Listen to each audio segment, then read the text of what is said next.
Assalamualaikum warahmatullahi wabarakatuh. Kembali lagi di channel saya. Channel yang akan memberikan seputar informasi cryptocurrency ataupun airdrop ya.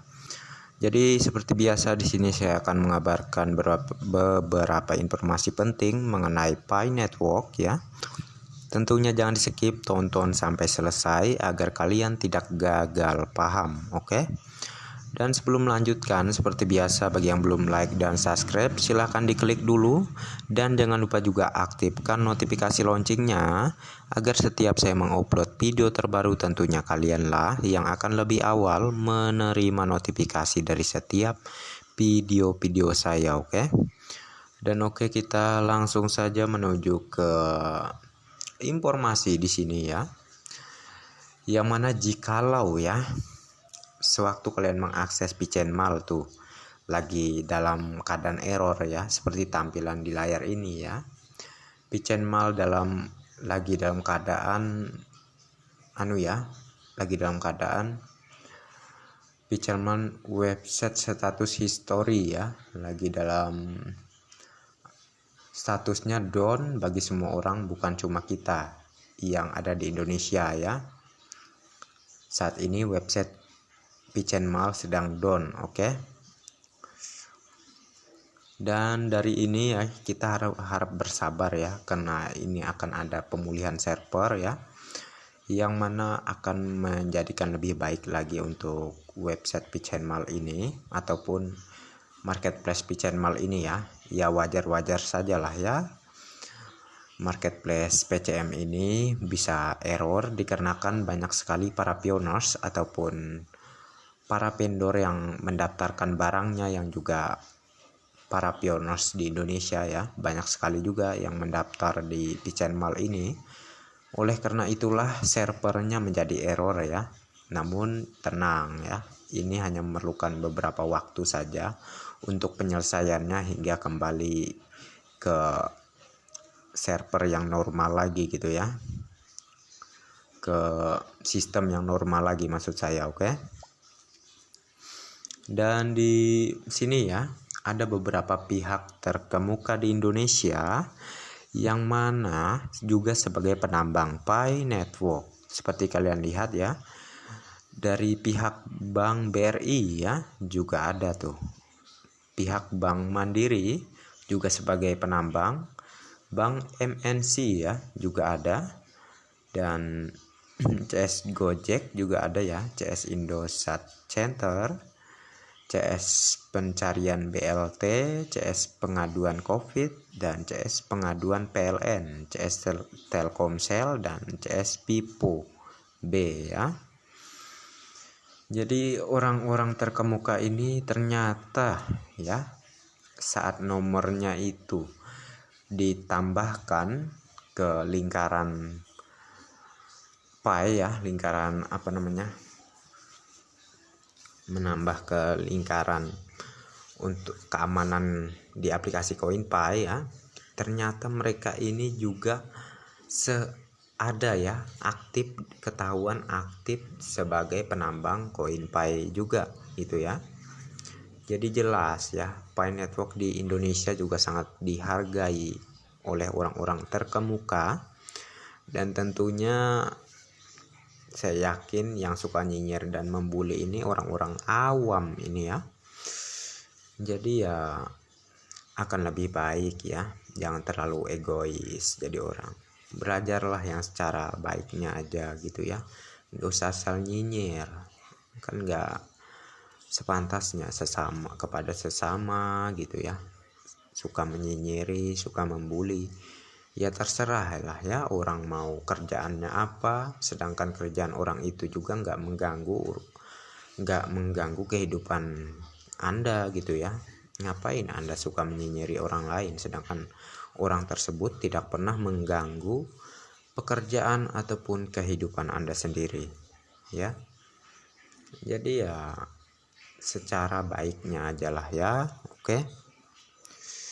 Dan di sini ya ada sebuah informasi lagi, yang mana untuk anak di bawah umur itu bisa untuk melakukan KYC ya. Jadi setelah ada pemberitahuan misalnya di handphone anak Anda ya, itu ada notifikasi untuk melakukan KYC, silahkan klik aja. Lalu setelah itu kalian pandu ya. Lalu setelah itu Anda pandu, maksud saya Anda sebagai orang tua memandu anak Anda. Di sini pilih negara Indonesia ya. Setelah masuki seperti ini ya, di sini pilih di negara Indonesia, dan kartu identitas yang dipilih di sini yaitu KIA ya, kartu identitas anak. Oke. Setelah itu saya setuju untuk mengizinkan social chain mengumpulkan dan memproses informasi pribadi tertentu, termasuk informasi pribadi yang sensitif, termasuk untuk tujuan verifikasi kenali klien Anda ya. Jadi ini klik centang ya. Kalau untuk ini nggak usah dicentang ya. Ini aja yang diklik ya, agar muncul tulisan centang seperti ini. Ini dilewatin aja ya, ini di skip aja, nggak usah diklik. Lalu setelah itu baru klik mulai ya. Dan untuk proses-prosesnya ikuti saja apa saja yang diharuskan di situ ya. Ikuti saja, dan setelah selesai dan menuju ke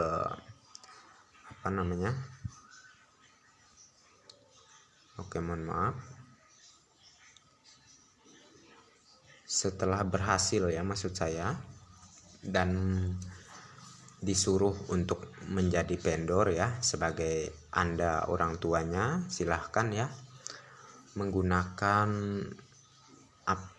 pay browser milik anak Anda tersebut ya, untuk juga membantu para pioners lainnya di luar sana untuk diproses agar status KYC mereka lancar gitu ya, diterima atau enggaknya tergantung Anda yang sebagai vendor. Tentunya setelah Anda lulus KYC, maka Anda akan diminta untuk menjadi vendor ya. Maka dari itu jadilah vendor yang bijaksana ya, dengan memverifikasi semua data-data secara sesuai ya dengan apa yang dipajang oleh beberapa orang itu ya. Tentunya data-data yang mereka pajang, nanti kalian tinggal nilai aja apakah ini pantas atau tidak pantas ya. Kalian tinggal ikuti aja cara-caranya, di situ lengkap ya. Bahkan untuk cara percobaan untuk menjadi validator pun di situ sudah lengkap. Kalian tinggal ikuti saja, maka kalian tentunya tidak akan bingung bagaimana sih memvalidasi data-data para pioners lainnya ya. Di situ sudah dijelaskan semua pokoknya ya. Dan untuk yang belum KYC ya, harap bersabar, dikarenakan KYC itu memerlukan proses. Oke. KYC memerlukan proses, dan nggak ada yang namanya langsung menerima undangan KYC. Undangan KYC itu secara massal itu nggak ada ya, semuanya secara bertahap ya. Pioners akan menerima undangan KYC, tentunya jangan khawatir ya, setiap pioners pastinya menerima undangan KYC. Oke. Dan mungkin untuk informasi kali ini saya cukupkan sampai di sini saja ya. Nanti kalau ada informasi penting lainnya, insya Allah akan saya kabari lagi. Dan tentunya buat kalian yang udah like dan subscribe di channel saya sangat berterima kasih banyak sekali. Dan bagi yang belum like dan subscribe, silahkan diklik ya. Tentunya di channel saya ini gratis tanpa dipungut biaya sedikit pun. Oke. Dan next time. Assalamualaikum warahmatullahi wabarakatuh. Bye bye.